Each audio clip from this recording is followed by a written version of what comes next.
प्रिय भक्तों, आज चतुर्थ नवरात्रा है और आज बुधवार भी है। तो आज हम आपको भगवान गणेश के एक ऐसे दिव्य मंत्र के बारे में बताने जा रहे हैं जिस मंत्र के केवल 108 बार जाप या श्रवण करने से बुद्धि तथा ज्ञान की प्राप्ति होती है। श्री गणपति की नवरात्रि में सबसे पहले पूजा की जाती है। हमारे पुराण कहते हैं कि इन दिनों श्री गणेश की माला विशेष फलदायक है। बुद्धि और विवेक के देवता भगवान श्री गणेश अपने हर भक्तों के हर विघ्न को हर लेते हैं। भगवान गणेश के मंत्रों के जाप के श्रवण मात्र से माता लक्ष्मी की भी कृपा मिलती है, क्योंकि भगवान गणेश माता लक्ष्मी के दंतक पुत्र हैं। माता लक्ष्मी ने उन्हें गोद लिया था, इसलिए जहाँ भी गणेश जी की पूजा होती है वहाँ लक्ष्मी जी स्वयं विराजमान हो जाती है और अपने सभी भक्तों के आर्थिक संकटों का नाश कर देती है। तो आइए श्री गणेश के इस महामंत्र का श्रवण कर लेते हैं। बस आपको इस मंत्र को अपने घर या दुकान पर मोबाइल फोन पर चला देना है और ध्यान रहे इस मंत्र को पूरा 108 बार श्रवण या जाप करें। अगर इससे भी ज्यादा कर सके तो दोबारा इस वीडियो को चला दे। वीडियो पसंद आए तो वीडियो को लाइक अवश्य करें और हमारे चैनल को सब्सक्राइब भी जरूर करें और कमेंट में जय श्री गणेश लिखना ना भूले। और मंत्र इस प्रकार है। एक दंताय विद्महे वक्रतुंडाय धीमहि तन्नो दंती प्रचोदयात्।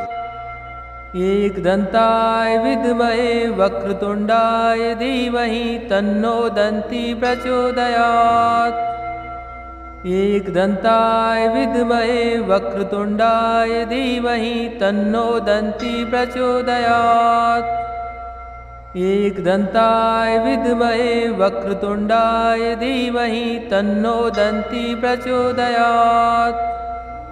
एक दंताय विद्महे वक्रतुंडाय धीमहि तन्नो दंती प्रचोदयात्। एक दंताय विद्महे वक्रतुंडाय धीमहि तन्नो दंती प्रचोदयात्। एक दंताय विद्महे वक्रतुंडाय धीमहि तन्नो दंती प्रचोदयात्। एक दंताय विद्महे वक्रतुंडाय धीमहि तन्नो दंती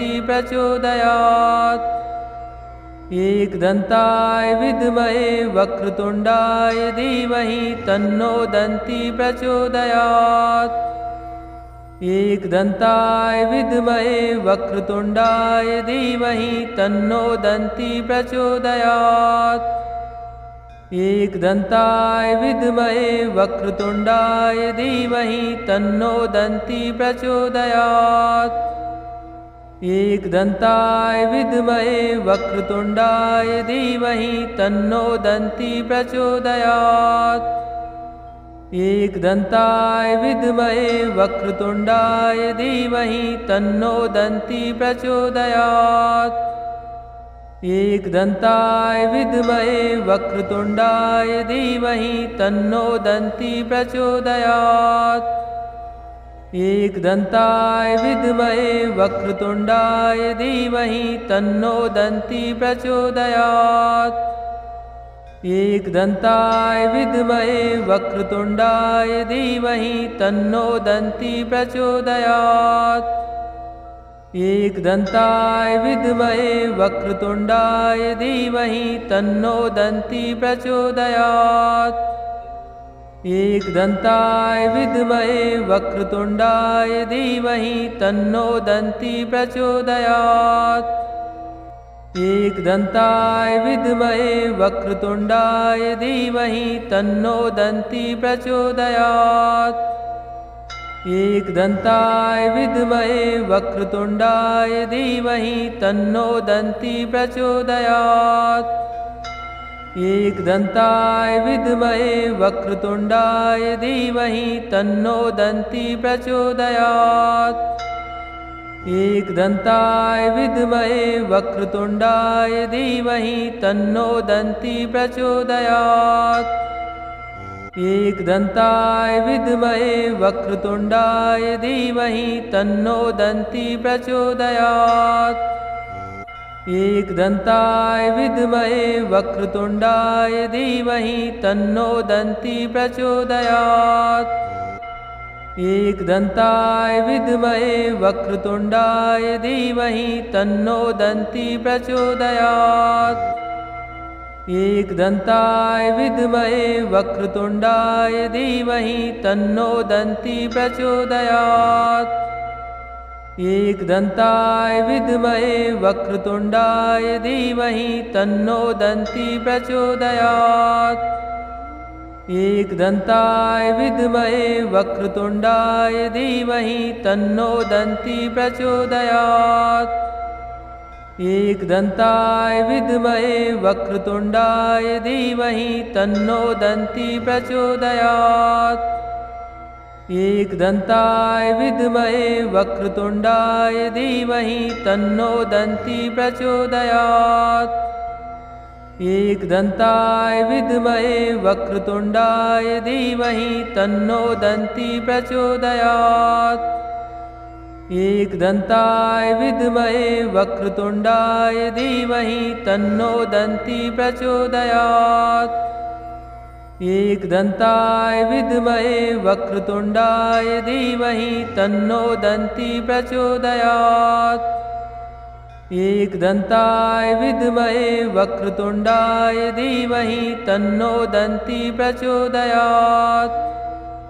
एकदन्ताय विद्महे वक्रतुण्डाय धीमहि तन्नो दन्ती प्रचोदयात्। एकदन्ताय विद्महे वक्रतुण्डाय धीमहि तन्नो दन्ती प्रचोदयात्। एकदन्ताय विद्महे वक्रतुण्डाय धीमहि तन्नो दन्ती प्रचोदयात्। एकदन्ताय विद्महे वक्रतुण्डाय धीमहि तन्नो दन्ती प्रचोदयात्। एकदन्ताय विद्महे वक्रतुण्डाय धीमहि तन्नो दन्ती प्रचोदयात्। एकदन्ताय विद्महे वक्रतुण्डाय धीमहि तन्नो दन्ती प्रचोदयात्। एकदन्ताय विद्महे वक्रतुण्डाय धीमहि तन्नो दन्ती प्रचोदयात्। एकदन्ताय विद्महे वक्रतुण्डाय धीमहि तन्नो दन्ती प्रचोदयात्। एकदन्ताय विद्महे वक्रतुण्डाय धीमहि तन्नो दन्ती प्रचोदयात्। एकदन्ताय विद्महे वक्रतुण्डाय धीमहि तन्नो दन्ती प्रचोदयात्। एकदन्ताय विद्महे वक्रतुण्डाय धीमहि तन्नो दन्ती प्रचोदयात्। एकदन्ताय विद्महे वक्रतुण्डाय धीमहि तन्नो दन्ती प्रचोदयात्। एकदन्ताय विद्महे वक्रतुण्डाय धीमहि तन्नो दन्ती प्रचोदयात्। एकदन्ताय विद्महे वक्रतुण्डाय धीमहि तन्नो दन्ती प्रचोदयात्। एकदन्ताय विद्महे वक्रतुण्डाय धीमहि तन्नो दन्ती प्रचोदयात्। एकदन्ताय विद्महे वक्रतुण्डाय धीमहि तन्नो दन्ती प्रचोदयात्। एकदन्ताय विद्महे वक्रतुण्डाय धीमहि तन्नो दन्ती प्रचोदयात्। एकदन्ताय विद्महे वक्रतुण्डाय धीमहि तन्नो दन्ती प्रचोदयात्। एकदन्ताय विद्महे वक्रतुण्डाय धीमहि तन्नो दन्ती प्रचोदयात्। एकदन्ताय विद्महे वक्रतुण्डाय धीमहि तन्नो दन्ती प्रचोदयात्। एकदन्ताय विद्महे वक्रतुण्डाय धीमहि तन्नो दन्ती प्रचोदयात्। एकदन्ताय विद्महे वक्रतुण्डाय धीमहि तन्नो दन्ती प्रचोदयात्।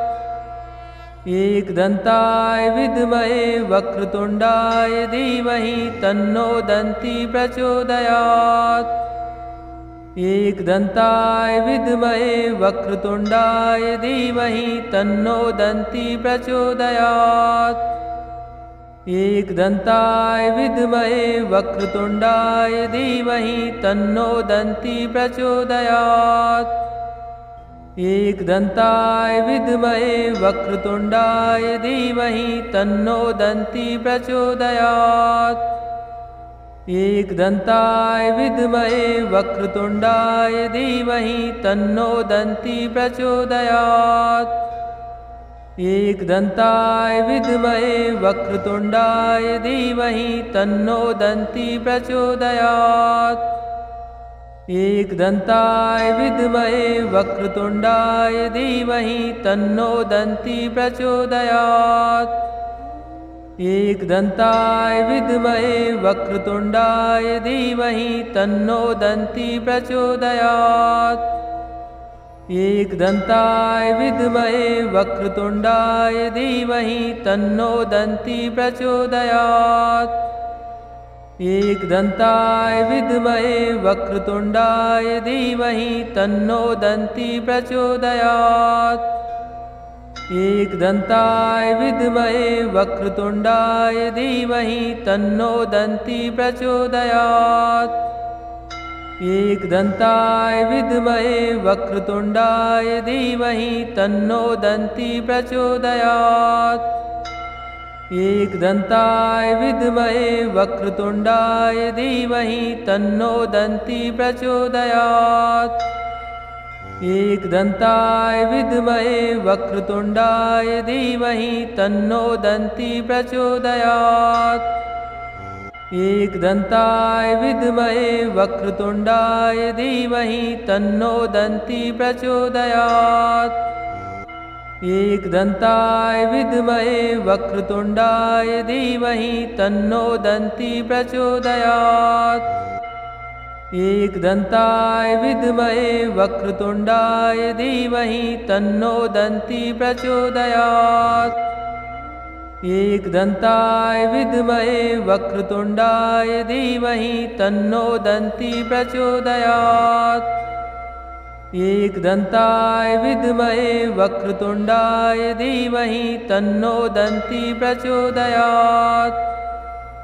एकदन्ताय विद्महे वक्रतुण्डाय धीमहि तन्नो दन्ती प्रचोदयात्। एकदन्ताय विद्महे वक्रतुण्डाय धीमहि तन्नो दन्ती प्रचोदयात्। एकदन्ताय विद्महे वक्रतुण्डाय धीमहि तन्नो दन्ती प्रचोदयात्। एकदन्ताय विद्महे वक्रतुण्डाय धीमहि तन्नो दन्ती प्रचोदयात्। एकदन्ताय विद्महे वक्रतुण्डाय धीमहि तन्नो दन्ती प्रचोदयात्। एकदन्ताय विद्महे वक्रतुण्डाय धीमहि तन्नो दन्ती प्रचोदयात्। एकदन्ताय विद्महे वक्रतुण्डाय धीमहि तन्नो दन्ती प्रचोदयात्। एकदन्ताय विद्महे वक्रतुण्डाय धीमहि तन्नो दन्ती प्रचोदयात्। एकदन्ताय विद्महे वक्रतुण्डाय धीमहि तन्नो दन्ती प्रचोदयात्। एकदन्ताय विद्महे वक्रतुण्डाय धीमहि तन्नो दन्ती प्रचोदयात्। एकदन्ताय विद्महे वक्रतुण्डाय धीमहि तन्नो दन्ती प्रचोदयात्। एकदन्ताय विद्महे वक्रतुण्डाय धीमहि तन्नो दन्ती प्रचोदयात्। एकदन्ताय विद्महे वक्रतुण्डाय धीमहि तन्नो दन्ती प्रचोदयात्। एकदन्ताय विद्महे वक्रतुण्डाय धीमहि तन्नो दन्ती प्रचोदयात्। एकदन्ताय विद्महे वक्रतुण्डाय धीमहि तन्नो दन्ती प्रचोदयात्। एकदन्ताय विद्महे वक्रतुण्डाय धीमहि तन्नो दन्ती प्रचोदयात्। एकदन्ताय विद्महे वक्रतुण्डाय धीमहि तन्नो दन्ती प्रचोदयात्। एकदन्ताय विद्महे वक्रतुण्डाय धीमहि तन्नो दन्ती प्रचोदयात्। एकदन्ताय विद्महे वक्रतुण्डाय धीमहि तन्नो दन्ती प्रचोदयात्। एकदन्ताय विद्महे वक्रतुण्डाय धीमहि तन्नो दन्ती प्रचोदयात्। एकदन्ताय विद्महे वक्रतुण्डाय धीमहि तन्नो दन्ती प्रचोदयात्। एकदन्ताय विद्महे वक्रतुण्डाय धीमहि तन्नो दन्ती प्रचोदयात्। एकदन्ताय विद्महे वक्रतुण्डाय धीमहि तन्नो दन्ती प्रचोदयात्।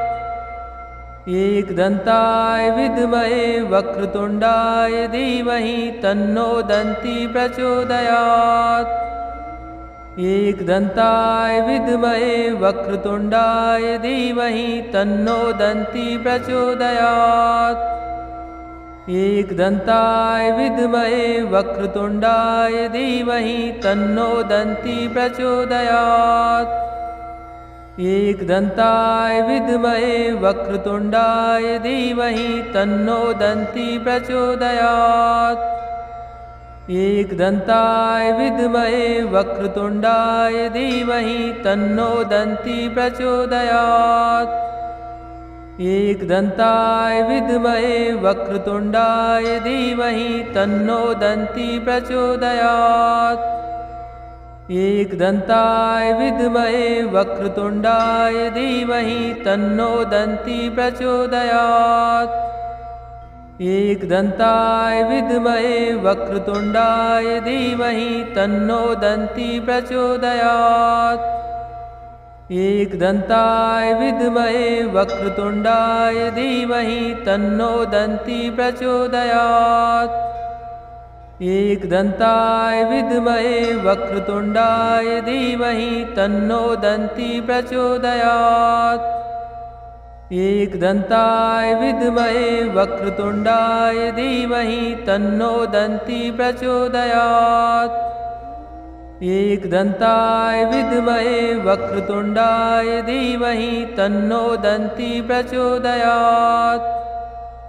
एकदन्ताय विद्महे वक्रतुण्डाय धीमहि तन्नो दन्ती प्रचोदयात्। एकदन्ताय विद्महे वक्रतुण्डाय धीमहि तन्नो दन्ती प्रचोदयात्। एकदन्ताय विद्महे वक्रतुण्डाय धीमहि तन्नो दन्ती प्रचोदयात्। एकदन्ताय विद्महे वक्रतुण्डाय धीमहि तन्नो दन्ती प्रचोदयात्। एकदन्ताय विद्महे वक्रतुण्डाय धीमहि तन्नो दन्ती प्रचोदयात्। एकदन्ताय विद्महे वक्रतुण्डाय धीमहि तन्नो दन्ती प्रचोदयात्। एकदन्ताय विद्महे वक्रतुण्डाय धीमहि तन्नो दन्ती प्रचोदयात्। एकदन्ताय विद्महे वक्रतुण्डाय धीमहि तन्नो दन्ती प्रचोदयात्। एकदन्ताय विद्महे वक्रतुण्डाय धीमहि तन्नो दन्ती प्रचोदयात्। एकदन्ताय विद्महे वक्रतुण्डाय धीमहि तन्नो दन्ती प्रचोदयात्। एकदन्ताय विद्महे वक्रतुण्डाय धीमहि तन्नो दन्ती प्रचोदयात्। एकदन्ताय विद्महे वक्रतुण्डाय धीमहि तन्नो दन्ती प्रचोदयात्। एकदन्ताय विद्महे वक्रतुण्डाय धीमहि तन्नो दन्ती प्रचोदयात्। एकदन्ताय विद्महे वक्रतुण्डाय धीमहि तन्नो दन्ती प्रचोदयात्। एकदन्ताय विद्महे वक्रतुण्डाय धीमहि तन्नो दन्ती प्रचोदयात्। एकदन्ताय विद्महे वक्रतुण्डाय धीमहि तन्नो दन्ती प्रचोदयात्।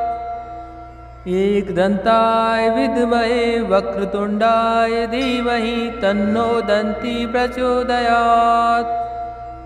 एकदन्ताय विद्महे वक्रतुण्डाय धीमहि तन्नो दन्ती प्रचोदयात्। एकदन्ताय विद्महे वक्रतुण्डाय धीमहि तन्नो दन्ती प्रचोदयात्। एकदन्ताय विद्महे वक्रतुण्डाय धीमहि तन्नो दन्ती प्रचोदयात्। एकदन्ताय विद्महे वक्रतुण्डाय धीमहि तन्नो दन्ती प्रचोदयात्। एकदन्ताय विद्महे वक्रतुण्डाय धीमहि तन्नो दन्ती प्रचोदयात्। एकदन्ताय विद्महे वक्रतुण्डाय धीमहि तन्नो दन्ती प्रचोदयात्। एकदन्ताय विद्महे वक्रतुण्डाय धीमहि तन्नो दन्ती प्रचोदयात्। एकदन्ताय विद्महे वक्रतुण्डाय धीमहि तन्नो दन्ती प्रचोदयात्। एकदन्ताय विद्महे वक्रतुण्डाय धीमहि तन्नो दन्ती प्रचोदयात्। एकदन्ताय विद्महे वक्रतुण्डाय धीमहि तन्नो दन्ती प्रचोदयात्। एकदन्ताय विद्महे वक्रतुण्डाय धीमहि तन्नो दन्ती प्रचोदयात्। एकदन्ताय विद्महे वक्रतुण्डाय धीमहि तन्नो दन्ती प्रचोदयात्। एकदन्ताय विद्महे वक्रतुण्डाय धीमहि तन्नो दन्ती प्रचोदयात्। एकदन्ताय विद्महे वक्रतुण्डाय धीमहि तन्नो दन्ती प्रचोदयात्। एकदन्ताय विद्महे वक्रतुण्डाय धीमहि तन्नो दन्ती प्रचोदयात्। एकदन्ताय विद्महे वक्रतुण्डाय धीमहि तन्नो दन्ती प्रचोदयात्। एकदन्ताय विद्महे वक्रतुण्डाय धीमहि तन्नो दन्ती प्रचोदयात्। एकदन्ताय विद्महे वक्रतुण्डाय धीमहि तन्नो दन्ती प्रचोदयात्। एकदन्ताय विद्महे वक्रतुण्डाय धीमहि तन्नो दन्ती प्रचोदयात्। एकदन्ताय विद्महे वक्रतुण्डाय धीमहि तन्नो दन्ती प्रचोदयात्। एकदन्ताय विद्महे वक्रतुण्डाय धीमहि तन्नो दन्ती प्रचोदयात्। एकदन्ताय विद्महे वक्रतुण्डाय धीमहि तन्नो दन्ती प्रचोदयात्। एकदन्ताय विद्महे वक्रतुण्डाय धीमहि तन्नो दन्ती प्रचोदयात्। एकदन्ताय विद्महे वक्रतुण्डाय धीमहि तन्नो दन्ती प्रचोदयात्। एकदन्ताय विद्महे वक्रतुण्डाय धीमहि तन्नो दन्ती प्रचोदयात्।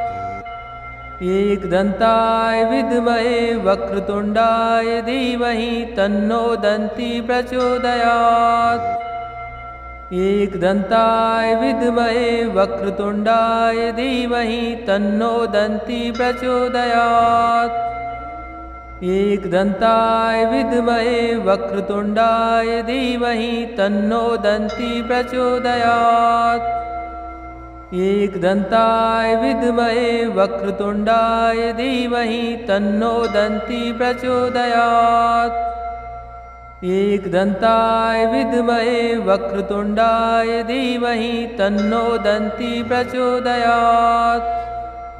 एकदन्ताय विद्महे वक्रतुण्डाय धीमहि तन्नो दन्ती प्रचोदयात्।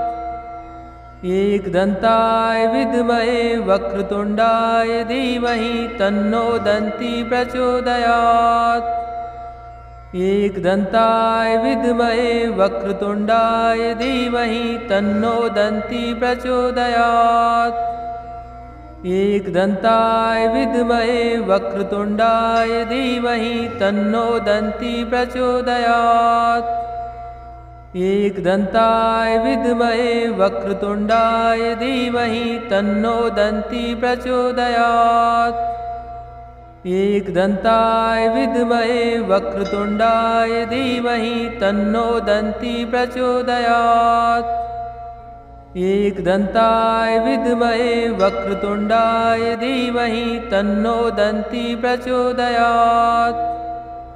एकदन्ताय विद्महे वक्रतुण्डाय धीमहि तन्नो दन्ती प्रचोदयात्।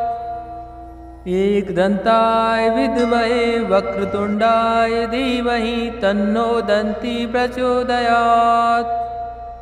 एकदन्ताय विद्महे वक्रतुण्डाय धीमहि तन्नो दन्ती प्रचोदयात्। एकदन्ताय विद्महे वक्रतुण्डाय धीमहि तन्नो दन्ती प्रचोदयात्। एकदन्ताय विद्महे वक्रतुण्डाय धीमहि तन्नो दन्ती प्रचोदयात्। एकदन्ताय विद्महे वक्रतुण्डाय धीमहि तन्नो दन्ती प्रचोदयात्। एकदन्ताय विद्महे वक्रतुण्डाय धीमहि तन्नो दन्ती प्रचोदयात्। एकदन्ताय विद्महे वक्रतुण्डाय धीमहि तन्नो दन्ती प्रचोदयात्। एकदन्ताय विद्महे वक्रतुण्डाय धीमहि तन्नो दन्ती प्रचोदयात्। एकदन्ताय विद्महे वक्रतुण्डाय धीमहि तन्नो दन्ती प्रचोदयात्।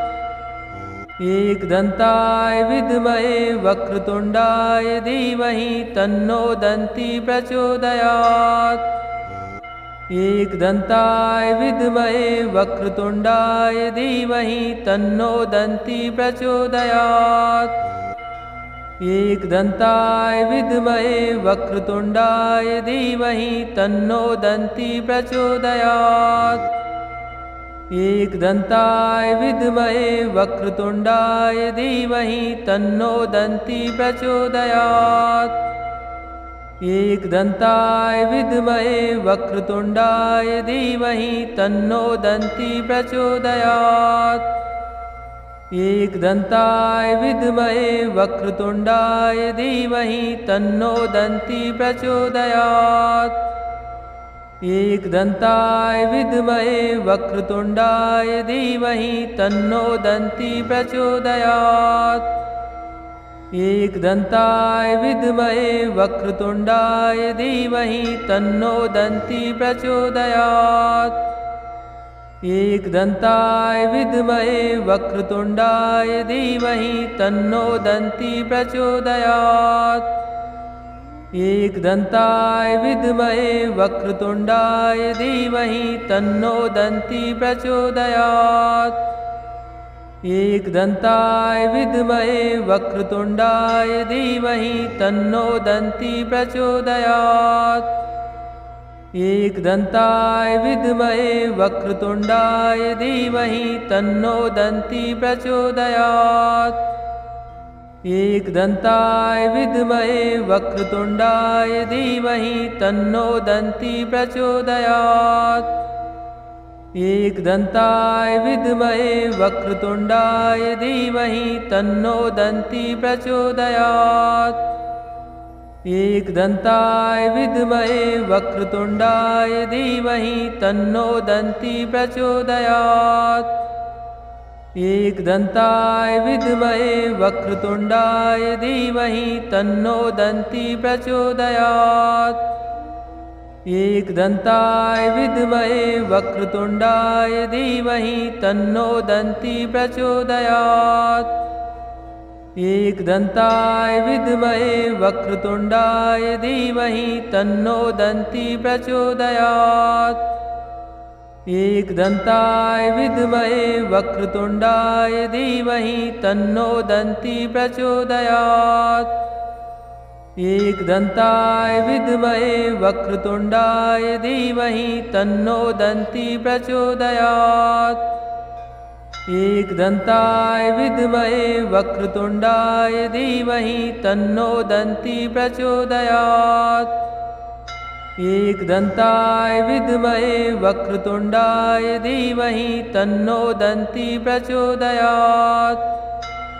एकदन्ताय विद्महे वक्रतुण्डाय धीमहि तन्नो दन्ती प्रचोदयात्। एकदन्ताय विद्महे वक्रतुण्डाय धीमहि तन्नो दन्ती प्रचोदयात्। एकदन्ताय विद्महे वक्रतुण्डाय धीमहि तन्नो दन्ती प्रचोदयात्। एकदन्ताय विद्महे वक्रतुण्डाय धीमहि तन्नो दन्ती प्रचोदयात्।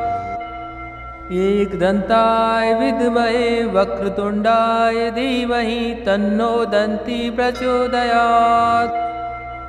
एकदन्ताय विद्महे वक्रतुण्डाय धीमहि तन्नो दन्ती प्रचोदयात्। एकदन्ताय विद्महे वक्रतुण्डाय धीमहि तन्नो दन्ती प्रचोदयात्।